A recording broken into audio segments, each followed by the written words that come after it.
الحمد لله نحمده ونستعينه ونستغفره ونؤمن به ونتوكل عليه ونعوذ بالله من شرور أنفسنا ومن سيئات أعمالنا من يهد الله فلا مضل له ومن يضلل فلا هادي له ونشهد أن لا إله إلا الله وحده لا شريك له ونشهد أن سيدنا ونبينا ومولانا محمدا عبده ورسوله صلى الله تبارك وتعالى عليه وعلى آله وصحبه وبارك وسلم تسليما كثيرا كثيرا أما بعد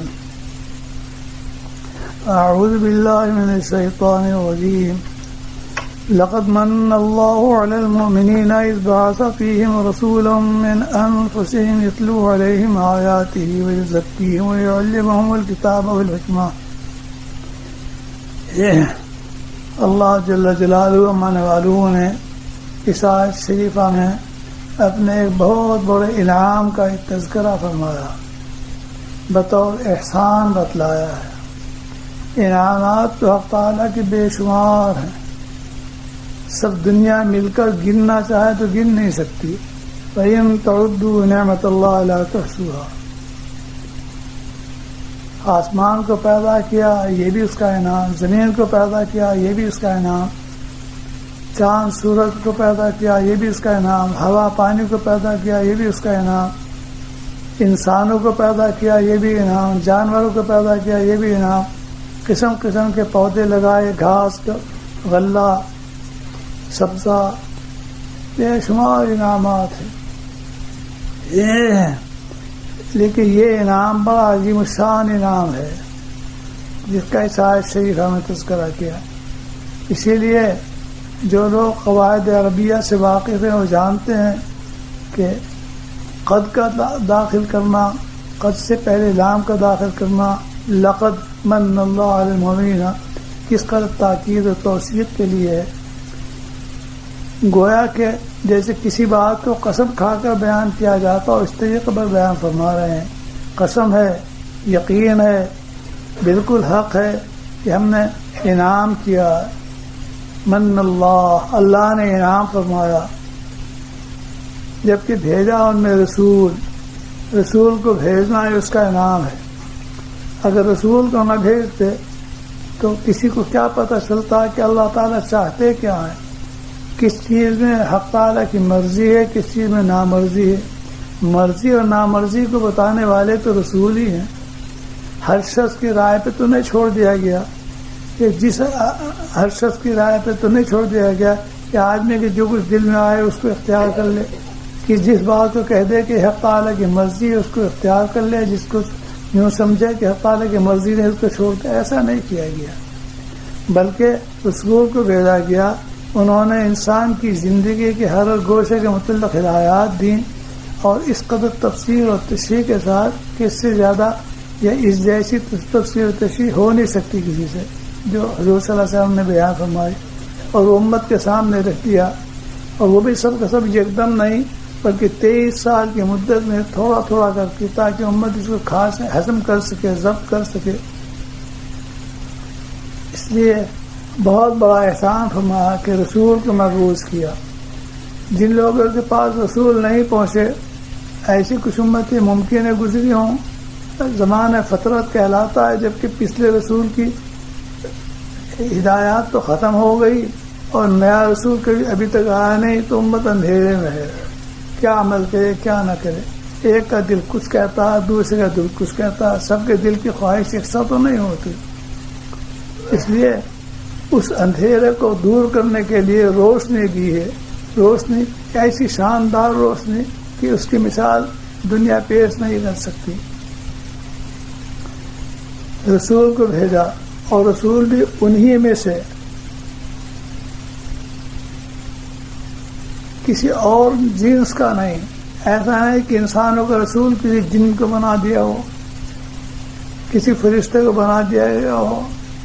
اس واسطے کہ انسانوں کے جو جذبات ہیں، انسانوں کے جو معاملات ہیں، ان کو تو انسان ہی اچھی طرح سے سمجھ سکتے ہیں، دوسری نو دوسری صرف نہیں سمجھ سکتی.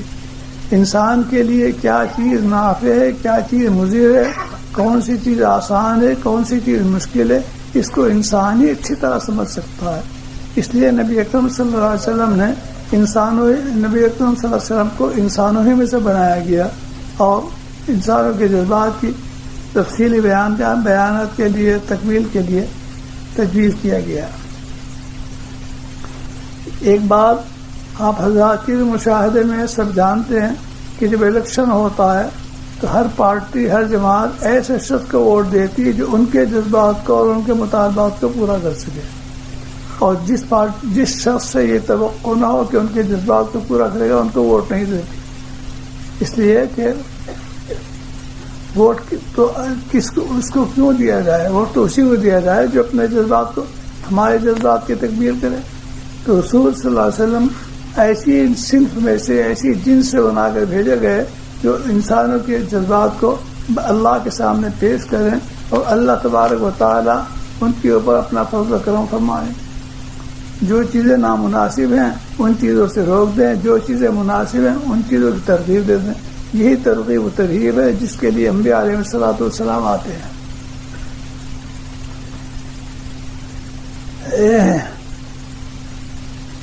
اللہ تعالیٰ نے پیدا کیا، اس کا بڑا انعام ہے. نہ پیدا کرتے تو کوئی زور تھا، زبردستی تھی، کچھ نہیں. البدور الصافرہ میں لکھا ہے کہ ایک شخص کی پچھلی امتوں میں سے عمر ہوئی زیادہ، 500-700 برس کی عمر ہوئی. وہ ایک پہاڑی پر رہتا تھا، وہاں ایک پانی، اچھے میٹھے پانی کا چشمہ تھا اور ایک انار کا درخت لگا ہوا تھا. اس انار کے درخت پر ایک انار روزانہ لگتا تھا اور وہ چشمے کا پانی اس کے لیے استعمال میں آتا تھا، کام کرتا تھا. اور اتنی مدت تک جتنی اس نے طویل عمر پائی کوئی گناہ نہیں کیا، ہمیشہ عبادتوں میں مشغول رہا. جب اس کا انتقال ہو گیا، اس سے پوچھا گیا، اس سے فرمایا گیا کہ جاؤ ہمارے فضل سے جنت میں چلے جاؤ. اس نے کہا اچھا جی، اب بھی آپ کا فضل ہی ہے اور میں نے 700 برس تک عبادت کی، اس کا کہیں تذکرہ نہیں. کہ اچھا اگر ایسا چاہتے ہو، حساب دینا چاہتے ہو تو آؤ حساب دے دو. ہم نے تم کو پیدا کیا، بتاؤ تمہارے کون سے عمل کے سلے میں پیدا کیا؟ کوئی تم نے پہلے نیک کام کیے تھے جس کی وجہ سے ہم نے پیدا کیا؟ محض اپنا فضل تھا. ہم نے پہاڑی پر چشمہ پیدا کیا پانی کا، تم نے اس پہ کوئی محنت کی تھی، کچھ پیسہ خرچ کیا تھا؟ ہم نے انار کا درخت اگایا، کوئی تم نے بویا تھا؟ ہمیشہ ہر پھل کا ایک موسم ہوتا ہے، اس موسم میں اس درخت پر پھل آیا کرتا ہے. انار کا بھی ایسا ہی ہے. لیکن تمہاری خاطر ایک انار روزانہ دن میں لگتا، روزانہ اس کو لگتا جو تمہارے لیے غذا ہوتا ہے. تم نے کون سا کام کیا تھا جس کے سلے میں ہم نے یہ کیا ہے؟ تم اتنے دنوں تک زندہ سلامت رہے، کون سے عمل کے سلے میں؟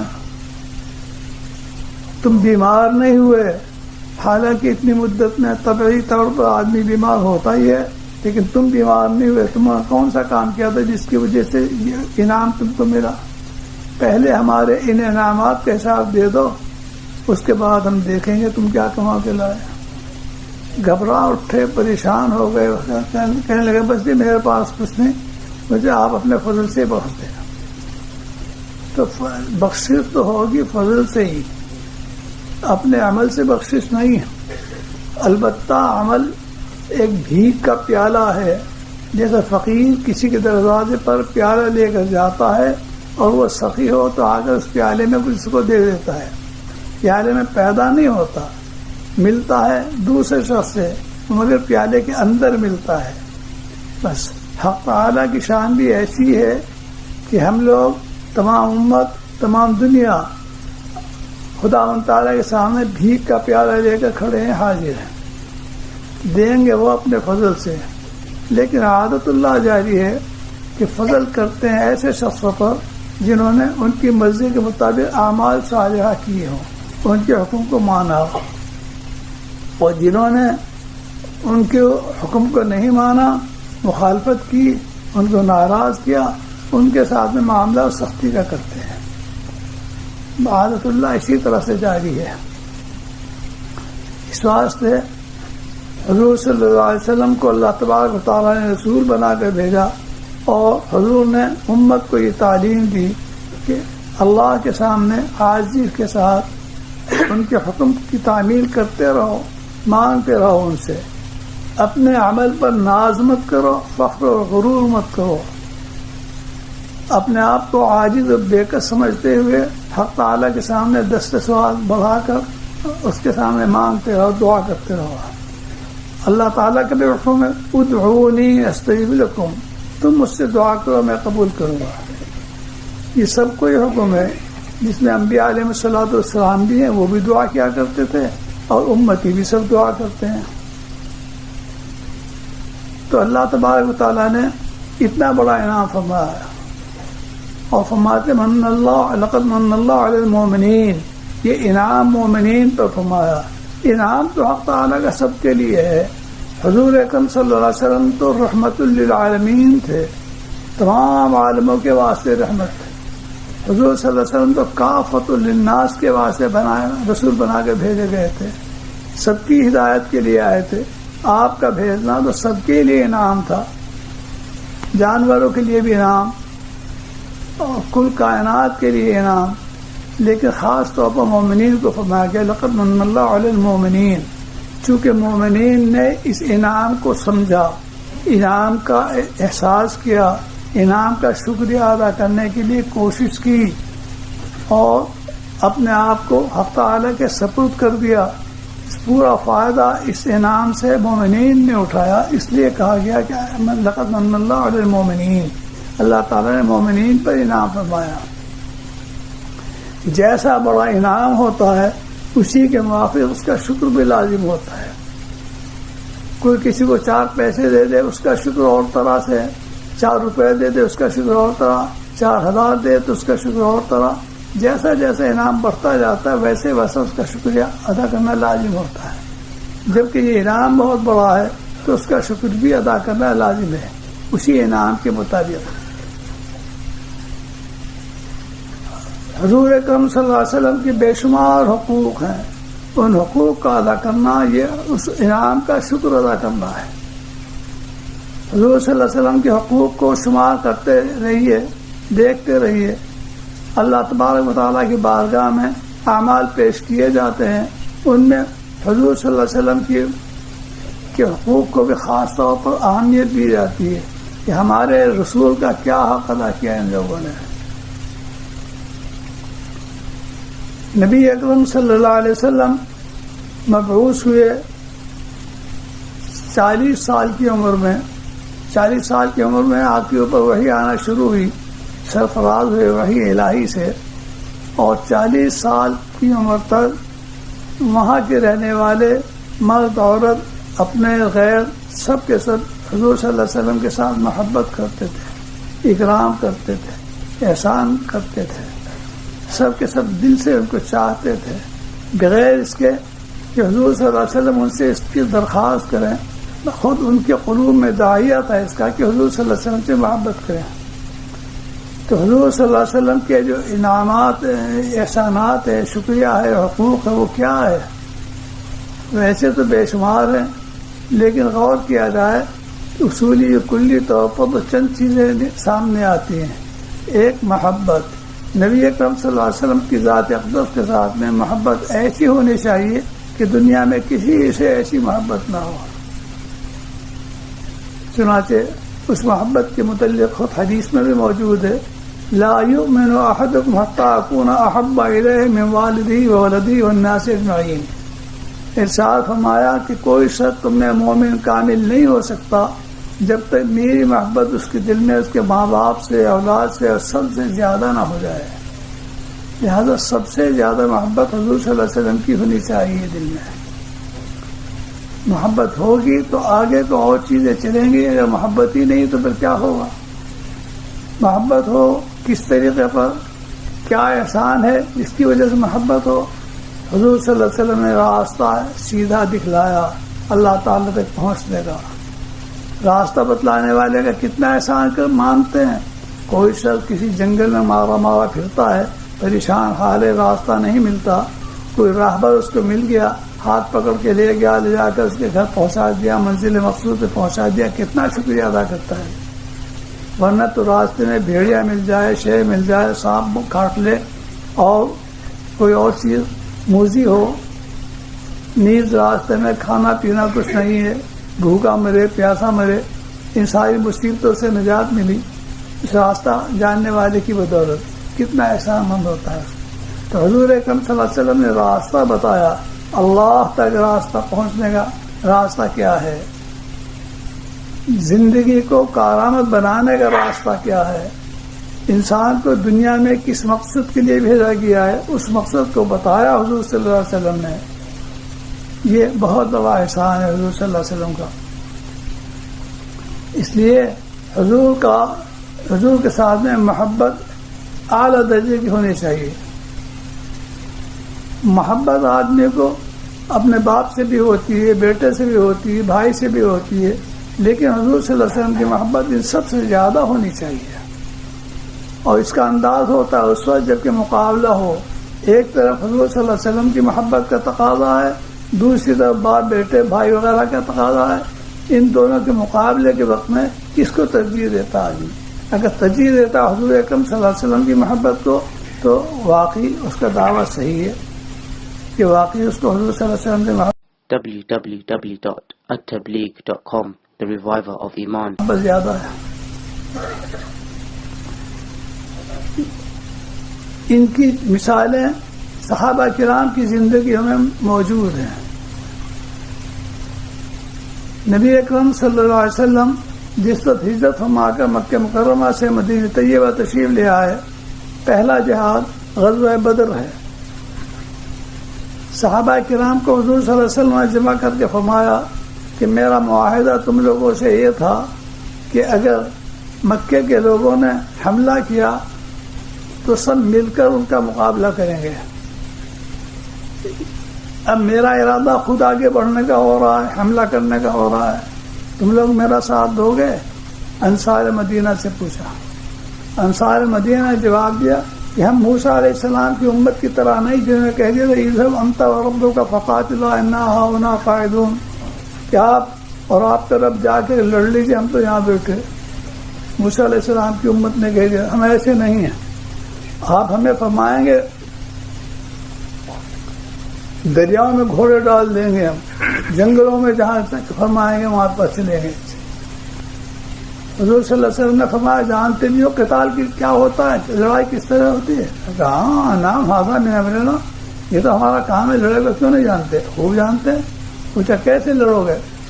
کہا جس وقت دشمن 50 قدم کے فاصلے پر ہوگا تو ہم نیزے کے ذریعے سے اسے تیر کمان سے تیروں کے ذریعے سے اس کے سینے کو چھید ڈالیں گے، اور جب وہ قریب آ جائے گا تو تیر کمان اٹھا کر رکھ دیں گے، نیزوں کے ذریعے سے اس کو مار ڈالیں گے. جب اور زیادہ قریب آ جائے گا تو پھر تلوار کے ذریعے سے ان کے سر الگ کر دیں گے.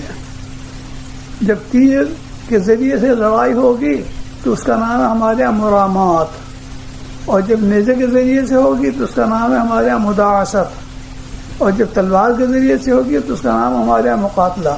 تو ہم لوگ آدمی کرتے رہتے ہیں. حضور صلی اللہ علیہ وسلم خوش ہو گئے کہ میرے صحابہ بہادر ہیں، جانباز ہیں، سچے ہیں اپنے دعوے میں، واقعی جانثار ہیں. جب تشریف لے گئے 313 کی تعداد تھی صحابہ کرام کی حضور صلی اللہ علیہ وسلم کے ساتھ. 2-3 تلواریں تھیں، 1 یا 2 گھوڑے تھے، 70 اونٹ تھے. بس انہیں 70 اونٹوں پر نمبر وار سوار ہو کر گئے.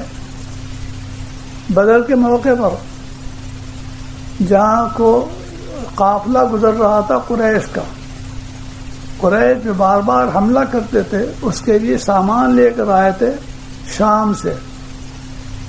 1000 کے قریب قریش تھے. ادھر مکے سے آدمی بلا لیے انہوں نے. حضور صلی اللہ علیہ وسلم نے کہا یہی سامان ہے سارا جس سے ہمارے اوپر حملہ کرتے ہیں. اس کو ختم کرنا ہے ان سے. تو حضور صلی اللہ علیہ وسلم گئے, تشریف لے گئے.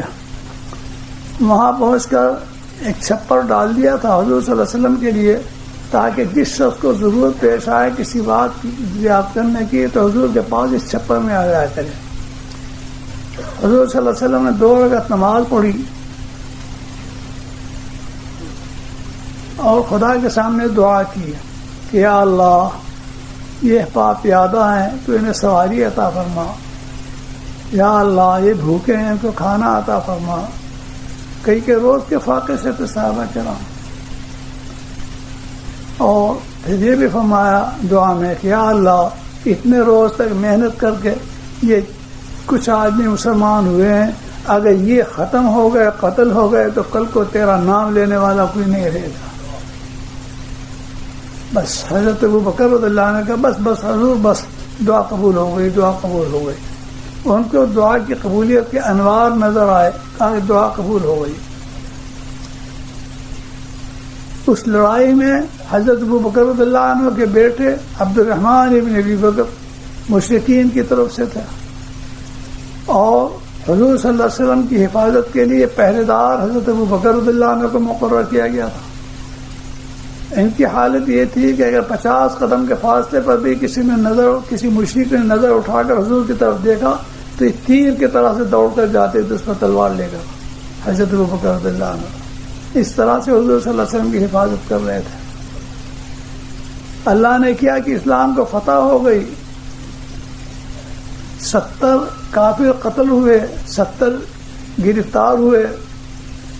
عبد الرحمن ابن ابی بکر بھی ان لوگوں میں تھے جو مشرکین تھے.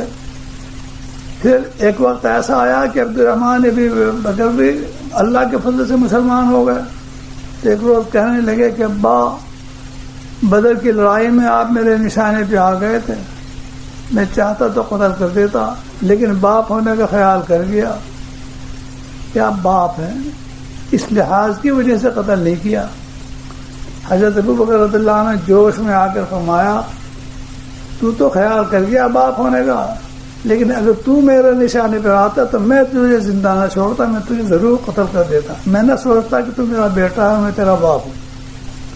تیری مجال حضور صلی اللہ علیہ وسلم کے مقابلے میں تلوار لے کر آئے. اس سے انداز ہوتا ہے کہ باپ کے دل میں, یعنی حضرت ابو بکر رضی اللہ عنہ کے دل میں بیٹے کی وہ محبت نہیں تھی جو حضور صلی اللہ علیہ وسلم کی محبت تھی. حضور صلی اللہ علیہ وسلم کے اوپر قربان کرنے کے لیے تیار تھے بیٹے کو. حضرت معاویہ رضی اللہ تعالی عنہ کی بہن ام حبیبہ رضی اللہ عنہ, حضرت ابو سفیان کی بیٹی, حضور صلی اللہ علیہ وسلم کی زوجہ مطہرہ. ابو سفیان اپنی بیٹی کے یہاں گئے ام حبیبہ کے پاس. وہاں بستر بچھا ہوا تھا. بیٹی نے دیکھ کر باپ کو آتا ہوا بستر لپیٹ کر رکھ دیا تھا. کھڑے ہو کر کہنے کے بیٹی یہ کیا طریقہ, دنیا کا دستور یہ ہے کہ جب باپ آتا ہے تو باپ کے واسطے بستر بچھایا جاتا ہے, تو نے پیچھے بچھایا بستر کو لپیٹ کر رکھ دیا. کیا جواب دیا بیٹی نے؟ بیٹے نے جواب دیا کہ یہ بستر حضرت نبی اکرم صلی اللہ علیہ وسلم کا بستر ہے, تم ناپاک ہو, نجس ہو, مشرک ہو, اس قابل نہیں کہ اس کے اوپر بیٹھو. باپ کو بیٹھنے نہیں دیا, اس پر لپیٹ کر رکھ دیا. اس سے معلوم ہوا کہ نبی اکرم صلی اللہ علیہ وسلم کی محبت اور عظمت زیادہ تھی باپ کی محبت اور عظمت سے.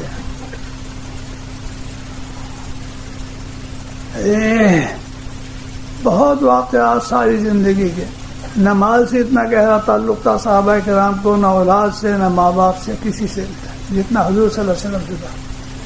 ایک مرتبہ حضور صلی اللہ علیہ وسلم تشریف لیے جا رہے, ایک جگہ دیکھا ایک مکان ہے نیا قبہ نما بنا ہوا. آپ نے دریافت فرمایا کس کا مکان ہے؟ معلوم فلاں انصاری کا ہے. چلے گئے. پھر جب مجلس میں وہ انصاری بھی حاضر ہوئے, انہوں نے آ کر سلام کیا, ادھر آ کر سلام کیا تو حضور صلی اللہ علیہ وسلم نے چہرہ مبارک ادھر پھیر لیا. اس مجھے شاید کسی سے بات کرنے کے لیے ادھر چہرہ پھیرا ہوگا. اس کا ادھر آئے, ادھر آ کر سلام کیا تو حضور صلی اللہ علیہ وسلم نے ادھر چہرہ پھیر لیا. اب انہیں فکر ہو گئی کہ نہ یہ بات نہیں. حضور سے پوچھنے کی ہمت نہیں ہوئی. کسی پاس پاٹنے والے سے پوچھا کیا بات ہے, نظریں پھری ہوئی ہیں حضور صلی اللہ علیہ وسلم کی, کیا میری کوئی شکایت کی ہے کسی نے؟ کیونکہ منافقین شکایتیں کرتے رہا کرتے تھے. حضور صلی اللہ علیہ وسلم نے منع فرما دیا تھا منافقین کو کہ میرے صحابہ کی شکایتیں میرے پاس مت لاؤ. میں چاہتا ہوں جب اپنے صحابہ کے سامنے آؤں تو سب کی طرف سے میرا سینہ صاف ہو, کسی کی طرف سے کوئی قدورت, کوئی میل, کوئی رنجش نہ ہو. اس واسطے کہ فیض پہنچنے کے لیے تو شرط یہ ہے کہ سینہ صاف ہو. اگر دل کے اندر کوئی قدورت ہے, کچھ میل ہے, تو فیض نہیں پہنچتا.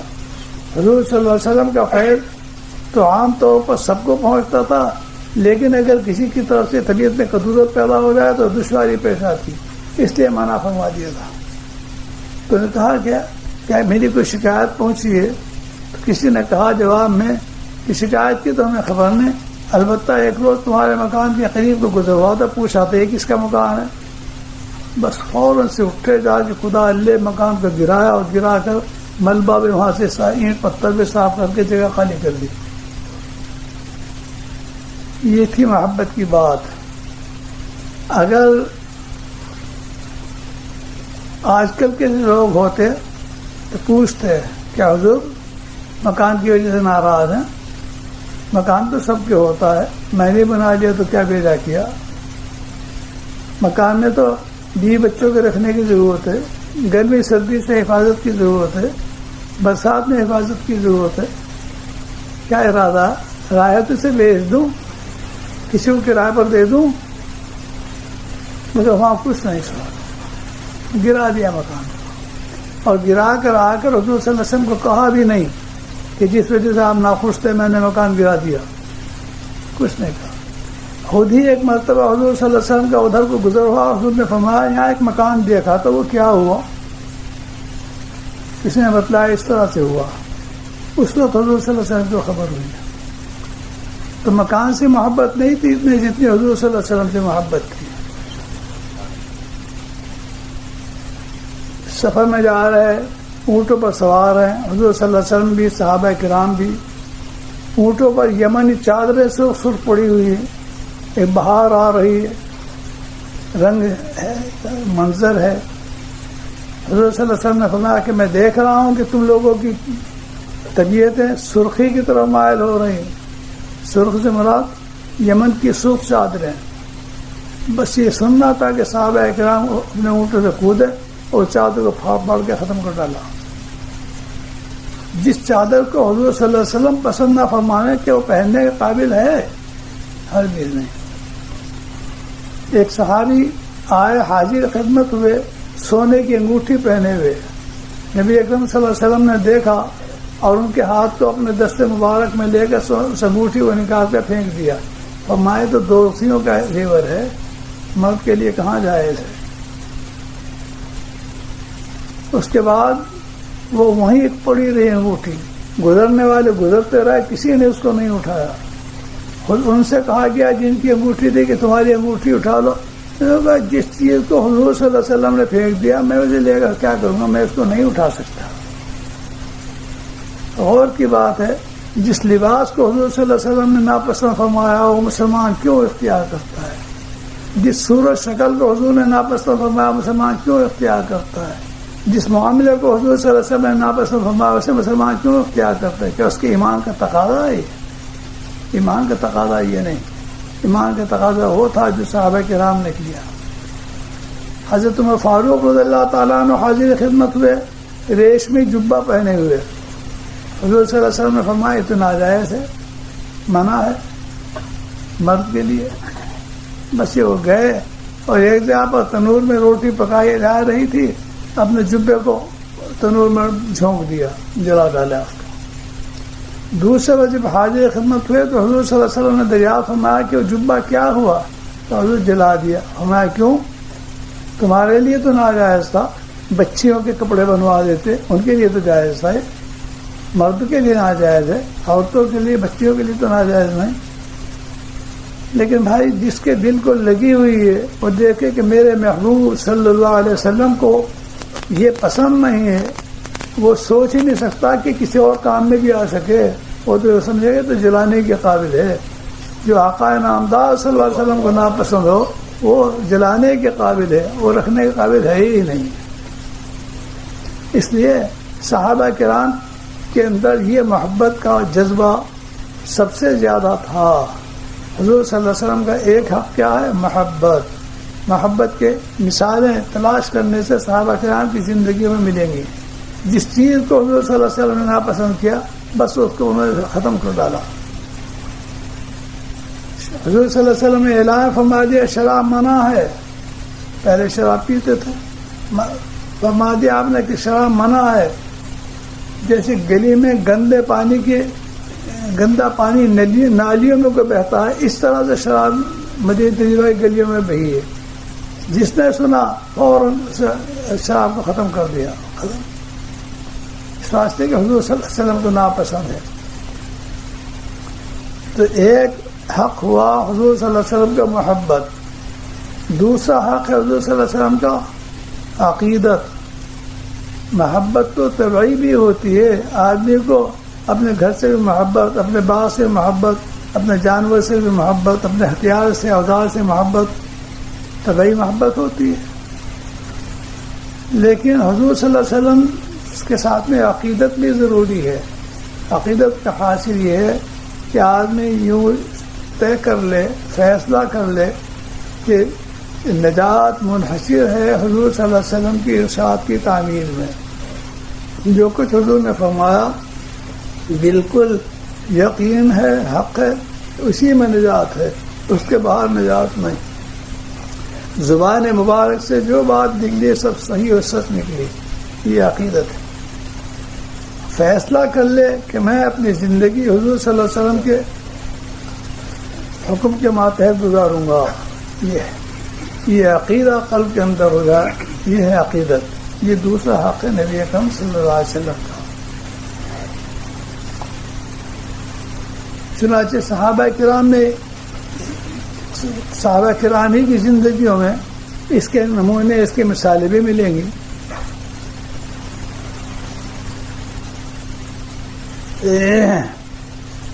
ایک تو غیر اختیاری طور پر جی میں یہ آ جانا کہ حضور نے جو بات فرمائی وہ حق ہے۔ ایک اپنے اختیار و ارادے سے اپنی زندگی کو حضور صلی اللہ علیہ وسلم کے ماتحت گزارنے کا فیصلہ کر لینا۔ جس چیز کو میں کہہ رہا ہوں دوسرا حق، وہ دوسری چیز ہے، یہ فیصلہ کر لینا کہ حضور صلی اللہ علیہ وسلم کے حکم کے ماتحت زندگی گزاروں گا۔ یہ جب آیت شریفہ نازل ہوئی وہ انذر عشیرتک الاقربین، پہلے تو یہ تھا کہ جو احکام نازل ہوئے، جو آیات نازل ہوئی، ان کے اوپر حضور صلی اللہ علیہ وسلم خود تنہا عمل فرماتے تھے، اور پھر حکم ہوا کہ اپنے رشتہ داروں کو، خاندان کے لوگوں کو اللہ کے عذاب سے ڈرائیے۔ بس جب آیات نازل ہوئی تو آپ کو صفا پہ تشریف لائے، اور وہاں تشریف لا کر آپ نے آواز دی اپنے خاندان کے لوگوں کو نام لے کر۔ جب نام لے کر آوازیں دی ہیں، سب کے سب گھبرا گئے کہ ایسی نام بنام آواز تو کبھی نہیں لائی، یہ کیا بات ہے۔ جھپٹے ہوئے آئے، اور جس کو خود آنے کا موقع نہیں تھا اس نے دوسرے کو بھیجا کہ تم جا کر دیکھو کیا بات ہے۔ جب سب جمع ہو گئے تو حضور صلی اللہ علیہ وسلم نے پہلے بطور آزمائش کے دریافت فرمایا کہ ایک بات بتاؤ، اگر میں تم کو یہ خبر دوں کہ یہاں پہاڑ کے دامن میں ایک لشکر دشمن کا پڑا ہوا ہے جو صبح ہوتی ہی تم پر حملہ آور ہوگا، تم اگر اپنی خیر چاہتے ہو، حفاظت چاہتے ہو تو پہلے سے انتظام کر لو، کیا تم مجھے سچا مانو گے؟ اس پر سب نے کہا کہ ما جربنا علیک الکذب، کبھی آپ کے متعلق غلط بیانی کا تجربہ نہیں ہوا، آپ کی زبان مبارک سے جو بات نکلی وہ سچ نکلی، صحیح نکلی۔ کیا حاصل ہے اس کا حاصل یہ ہے کہ ہم اپنی آنکھوں سے دیکھ رہے ہیں، کوئی دشمن نہیں، ایک فرد بھی نہیں، لیکن اگر آپ کہہ رہے ہیں تو آپ کی بات کو سچا مانیں گے۔ یہ 40 سال تک آزمانے اور تجربہ کرنے کی بات تھی کہ حضور صلی اللہ علیہ وسلم کی زبان مبارک سے کبھی کوئی غلط لفظ نکلا ہی نہیں۔ پھر جب حضور صلی اللہ علیہ وسلم نے پیش کیا لا الہ الا اللہ محمد رسول اللہ یا ایھا الناس قولوا لا الہ الا اللہ تفلحوا، اے لوگوں ایک معبود کو مانو، اللہ کے سوا کسی کو معبود نہ مانو تو تم کامیاب ہو کے فلاح پاؤ گے۔ تو اس مجلس میں جو سب سے زیادہ محبت کا دم بھرنے والا اور نعرہ لگانے والا محبت کا تھا ابو لہب تھا، جو حضور کا چچا بھی ہوتا تھا۔ سب سے پہلے اس نے مخالفت کی، اس نے انکار کیا اور کہا کہ تبا لک سائر اليوم، لہذا جمعتنا، تمہارے لیے ہلاکت ہو کہ تم نے اس کام کے لیے ہمیں یہاں اکٹھا کیا تھا۔ اس کی تردید کے واسطے سورہ تبت یدا قرآن پاک میں نازل ہوئی۔ اللہ تعالیٰ نے خود تردید فرمایا، یہاں نہیں فرمایا کہ قل تبت یدا ابی لہب، قل نہیں فرمایا یہاں، بلکہ اپنی طرف سے خود ہی تردید فرمائی۔ تو جہاں تک طبعی محبت تھی بھی ابو لہب کو، لیکن طبعی محبت خالی مطلوب نہیں، مطلوب تو شرعی محبت ہے۔ شرعی محبت کا حاصل کیا؟ اس اطاعت کے ساتھ کہ نجات حضور کی تعلیم میں منحصر ہے، یہ فیصلہ کر لینا کہ حضور نے جو کوئی فرمایا اسی پر زندگی گزارنی ہے۔ حضور صلی اللہ علیہ وسلم کا ایک بچہ برخوردار ابراہیم 16-17 مہینے کی عمر تھی، انتقال ہو گیا۔ بچے کی والدہ نے کہا کہ دودھ جوش مار رہا ہے، دودھ پینے کی مدت ختم نہیں ہوئی تھی۔ حضور صلی اللہ علیہ وسلم نے ارشاد فرمایا کہ اس کو اب تمہارے دودھ کی حاجت نہیں، جنت میں اس کے لیے انتظام ہے، تم کہو تو تم کو اس کی صورت دکھلا دوں، کہو تو اس کی آواز سنوا دوں۔ جس ماں کا 16-17 مہینے کا بچہ انتقال کر جائے اور اس کے اندر دودھ بھی جوش مار رہا، اس کی محبت کا حال پوچھنے کی کیا بات ہے؟ اس سے اگر کہا جائے کہ بچے کی صورت دیکھنا چاہو تو کیا وہ انکار کر دے گی؟ وہ تو 100 تمناؤں سے چاہے گی کہ مجھے صورت دکھلا دی جائے، مگر ماں نے کیا جواب دیا؟ ماں نے جواب دیا کہ نہیں، نہ مجھے صورت دیکھنے کی ضرورت، نہ آواز سننے کی ضرورت، آپ نے فرما دیا کافی میرے لیے۔ ورنہ تو اگر آپ کے فرمانے کے بعد بھی صورت دیکھنے کی خواہش کروں تو اس کا مطلب یہ ہے کہ مجھے اپنے آنکھوں پر زیادہ اعتماد ہے بنسبت آپ کے، حالانکہ ایمان کا تقاضا یہ نہیں، ایمان کا تقاضا دوسرا ہے۔ تو جو قلبی محبت تھی وہ کافی نہیں، قلبی محبت کے ساتھ ساتھ یہ عقیدت ضروری، یعنی شرعی محبت جس کا نام میں کہہ رہا ہوں۔ عقیدت کا حاصل یہ کہ یہ فیصلہ کر لینا کہ حضور صلی اللہ علیہ وسلم نے جو کچھ فرمایا وہ صحیح ہے اور میں اپنی زندگی اسی کے مطابق گزاروں گا۔ ایک صحابی ہیں سعد بن معاذ رضی اللہ تعالیٰ عنہ، وہ مدینہ طیبہ میں رہتے تھے، انصاری تھے، جایا کرتے تھے کبھی کبھی مکہ مکرمہ میں ان کا ایک دوست تھا امیہ، اس امیہ کے پاس ٹھہرا کرتے تھے، اور امیہ جب مدینہ طیبہ آتا تو ان کے پاس ٹھہرتا تھا۔ ایک مرتبہ گئے اور وہاں امیہ سے کہا کہ میرا ارادہ طواف کرنے کا ہے بیت اللہ کا، کون سا وقت مناسب ہے؟ اس نے بتایا جب دھوپ ذرا تیز ہو جائے اس وقت مناسب ہے۔ اچھی بات ہے۔ چنانچہ جب دھوپ تیز ہو گئی تو طواف کرنے کے لیے گئے، امیہ بھی ساتھ تھا۔ وہاں ابو جہل نے دیکھا، دیکھ کر کہا امیہ سے پوچھا یہ کون ہے تمہارے ساتھ؟ یہ سعد بن معاذ انصاری۔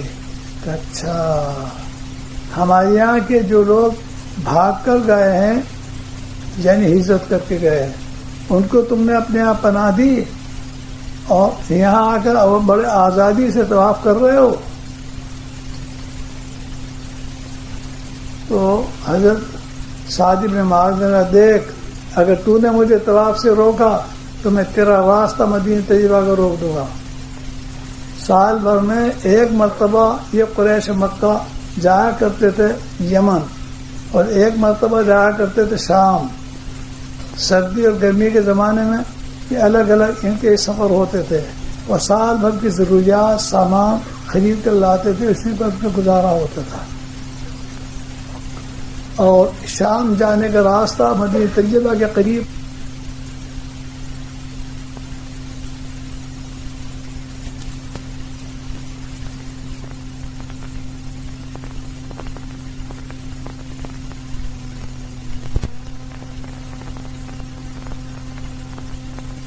ہے. ایک سلطنت نے ایک حکومت نے دھمکی دی کہ اگر تم نے ہم پر حملہ کیا تو ہم یہ کر دیں گے, حملہ ادھر سے ہوگا, ہم بمباری ادھر کریں گے. تو وہاں بھی صورت تھی. زور سے ڈانٹ کر کہا حضرت سعد ابن معاذ نے. امیہ نے کہا زور سے مت بولے, ابو جہل یہاں کا بڑا آدمی چودھری ہے, لوگوں میں اس کی بڑی عزت ہے, اس کی توہین ہوگی زور سے بولنے میں. تو میں نے کہا ہٹ, میں نے سنا ہے حضور صلی اللہ علیہ وسلم نے فرمایا کہ تجھے قتل کریں گے. امیہ سے کہا, انہوں نے امیہ کو بھی ڈانٹ دیا. کہا مجھے, ہاں کہاں قتل کریں گے, کہ یہ نہیں بتایا. بس اسی وقت سے اس کے جی میں بات بیٹھ گئی کہ مجھے ضرور قتل کریں گے. حالانکہ ایمان نہیں لایا تھا, کافر تھا, مشرک تھا, لیکن حضور صلی اللہ علیہ وسلم کو 40 برس تک دیکھ چکا تھا کہ جو بات فرمائی وہ سچ تھی, صحیح تھی. گھر آ کر اپنی بیوی سے کہا کہ سعد ابن معاذ نے یوں کہا ہے. بیوی نے پوچھا کہاں قتل کریں گے, کہا نہیں یہ تو نہیں بتایا. کہ بس میں مکے سے باہر نکل نہیں کری, یہیں رہوں گا. کیونکہ اس وقت حضور صلی اللہ علیہ وسلم تو ہجرت فرما کے مدینہ طیبہ میں رہتے تھے اور مسلمانوں کا آنا مشکل تھا مکے. گویا کہ امن کی جگہ مکہ تھی, یہیں رہوں گا. ٹھہر گیا وہیں. پھر جب بدر کا وقت آیا ہے, اس وقت میں ابو جہل نے لوگوں کو ابھارا کہ چلو تمہارا قافلہ آ رہا ہے شام سے, اس کو مسلمان روک رہے ہیں اور سارا سامان ختم ہوا جائے گا, اس کی حفاظت کرو. چل کے لوگوں کو ابھار رہا ہے. امیہ سے بھی کہا, امیہ نے کہا میں نہیں جانے کا, اس واسطے کہ سعد ابن معاذ نے بتایا کہ حضور صلی اللہ علیہ وسلم قتل کر دیں گے. ابو جہل نے کہا کہ نہیں, تم کچھ دور تک چلو, پھر چپکے سے واپس آ جانا. اس لیے کہ اگر تم نے اب انکار کر دیا تو اور لوگ بھی بیٹھ جائیں گے, نہیں جائیں گے. انہوں نے آ کر کے امیہ نے آ کر اپنے گھر اپنی بیوی سے کہا سامان سفر تیار کر دے, مجھے جانا ہے بدر. بیوی نے کہا کہ یاد نہیں رہا کیا کہا تھا سعد ابن معاذ نے. کہا یاد تو ہے لیکن میں زیادہ دور نہیں جانے کا, جلدی واپس آ جاؤں گا. بیوی کو بھی یقین تھا, ہو گیا تھا, اور شوہر کو بھی یقین ہو گیا تھا کہ حضور نے جو کچھ فرمایا اسی طرح سے ہو کے رہے گی بات. اب اس سے بچنے کی تدبیریں کر رہے ہیں. یہ فیصلہ نہیں کر رہے کہ اپنی زندگی کو حضور کے تابع کر دیں. غیر اختیاری صدق تو حضور صلی اللہ علیہ وسلم کا ان کے دلوں میں موجود, لیکن اپنے اختیار سے اپنی زندگی کو حضور صلی اللہ علیہ وسلم کے حکم کے ماتحت کر دینے کے لیے تیار نہیں. چنانچہ گئے اور پھر وہیں قتل کی نوبت بھی آئی امیہ کے. حضور صلی اللہ علیہ وسلم نے برسہ مارا تھا جس سے قتل ہوا. خیر, تو کہنا یہ ہے کہ حضور صلی اللہ علیہ وسلم کا ایک حق ہے محبت, دوسرا حق ہے عقیدت. عقیدت کا حاصل یہ ہے کہ اپنی زندگی کو حضور صلی اللہ علیہ وسلم کے حکم کے تابع کر دے. تیسرا حق ہے اطاعت, یعنی خالی دل کے اندر یہ سوچ لینا کہ میری زندگی حضور صلی اللہ علیہ وسلم کے حکم کے تابع ہے, اس پر قناعت و کفایت نہ کرے بلکہ ظاہری طور پر اطاعت بھی کرے, جس طرح سے حکم فرمایا وہ مانے.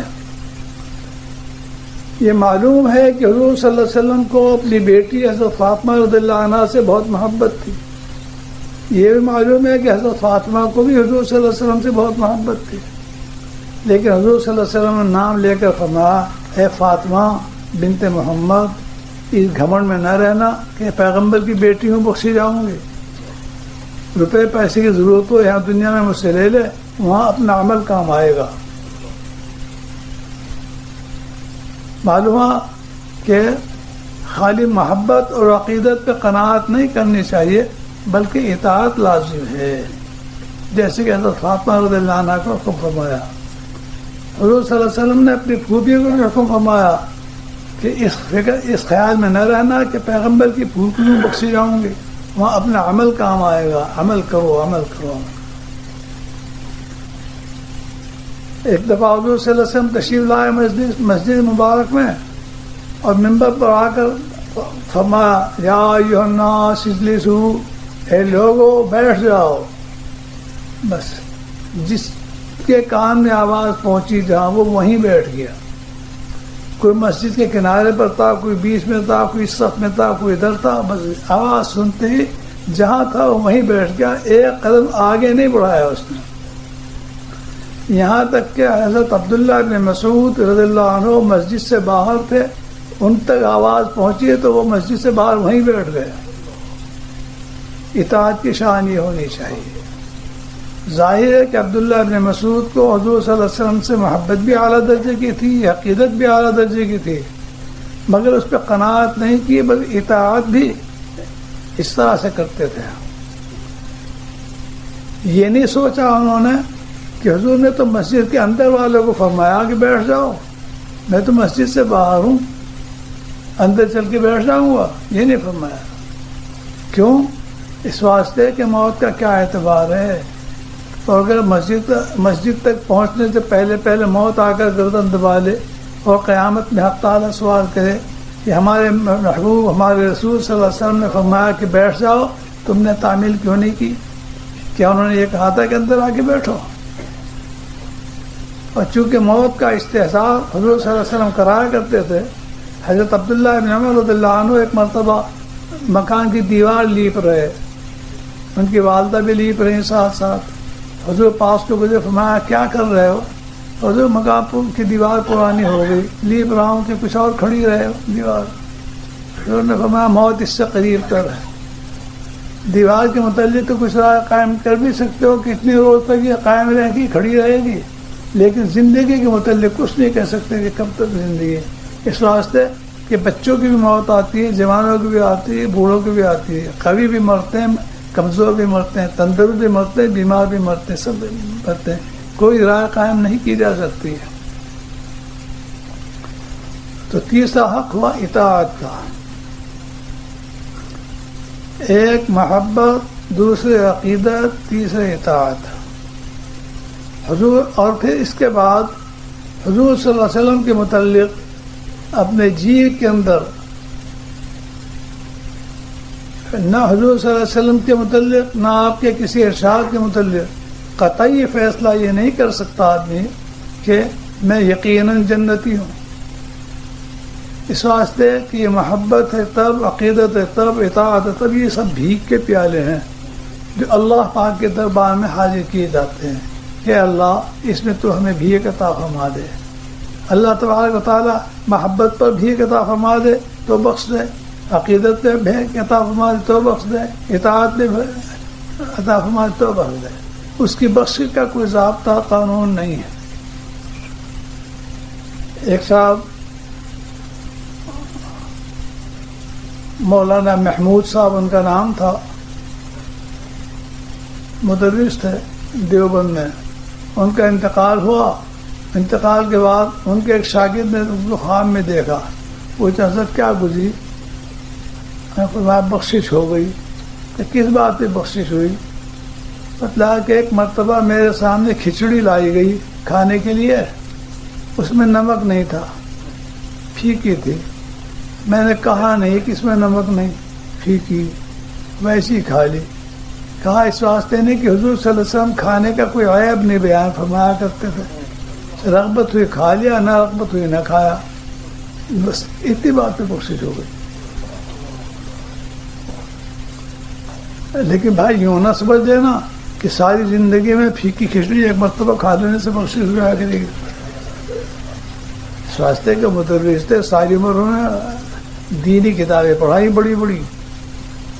بس یہ تو ایسا ہی ہے جیسے امام ابو داؤد بڑے جلیل القدر محدث گزرے، ان سے کسی نے پوچھا انتقال کے بعد کہ کیسے گزری؟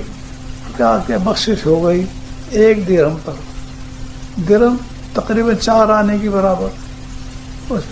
وہ کیسے کہ ایک مرتبہ ایک شخص نے چھینک لی، چھینک پر کہا اس نے الحمدللہ. میں کسی کام میں مشغول تھا. حکم یہ ہے کہ جب کوئی چھینکنے والا الحمدللہ کہے تو سننے والا اس پر کہے یرحمک اللہ. کہ میں یرحمک اللہ نہیں کہہ سکا، خیال نہیں رہا. اس کے بعد خیال آیا کہ ہو یہ تو اس کا حق تھا میرے ذمہ، جب سلام کا جواب دینا ہے وعلیکم السلام، اسی طریقے پر جب کوئی شخص چھینک کے الحمدللہ کہے تو یہ رحمک اللہ کہنا جواب میں چاہیے. تو اس کو تو فکر ہوئی کہ تو اس کا حق رہ گیا میرے ذمہ.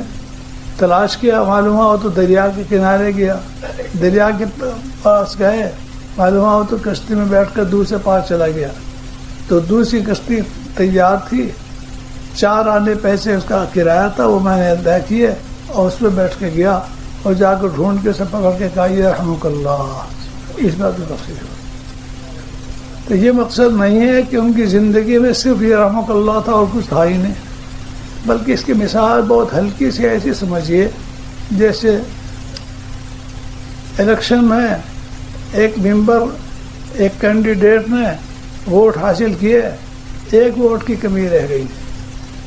جو اس کی رعیت کا آدمی جس کو کبھی نظر میں نہیں لاتا تھا، حقیر، ذلیل، چمار، بھنگی، ایسا آدمی، اس کا ووٹ اس نے سب سے اخیر میں آ کر ووٹ دیا، جس کے ذریعے سے یہ اس کے ووٹ زیادہ ہو گئے.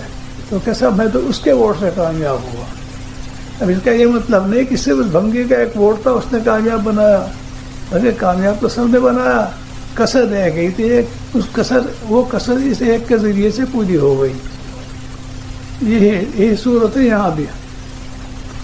جگہ جگہ پر آتا ہے فلاں شخص کو فلاں عمل کی وجہ سے نجات ہو گئی، فلاں عمل کی وجہ سے نجات. یہ مطلب نہیں ہوتا اس کا کہ صرف فلاں عمل تھا اور کچھ تھا نہیں. ساری زندگی ہمارے صالحات سے بھری ہوئی تھی، کمی ایک کی تھی، وہ کمی اس کے ذریعے سے پوری ہو گئی. تو امام ابو داؤد رحمۃ اللہ علیہ کی نجات ہو گئی، بخشش ہو گئی 1 درہم میں، 1 چونی میں. حالانکہ ابو داؤد، سنن ابو داؤد جیسی کتابوں نے تصدیق فرمائی اور ساری زندگی ان کی حدیث کی خدمت میں گزری. وہ کہ بیکار گئی؟ نہیں، بیکار نہیں گئی، کارآمد ہے. اسی زندگی میں ایک چیز یہ بھی ہے، مقصود ہے کہ حضور صلی اللہ علیہ وسلم کی حکم کی قدر، دل سے قدر ہو حضور صلی اللہ علیہ وسلم کی حکم کی. یہ بات تھی. وہاں بھی کھچڑی میں بے نمک کی کھچڑی تھی، اس کی حضور کے حکم کی وہ قدر تھی، اس قدر کی بدولت بخشش ہوئی. اسی طریقے پر یہاں بھی حضور صلی اللہ علیہ وسلم کی حدیث کی قدر تھی کہ یرحمک اللہ کہنا چاہیے جواب میں، اس کی بنا پر قدر ہوئی.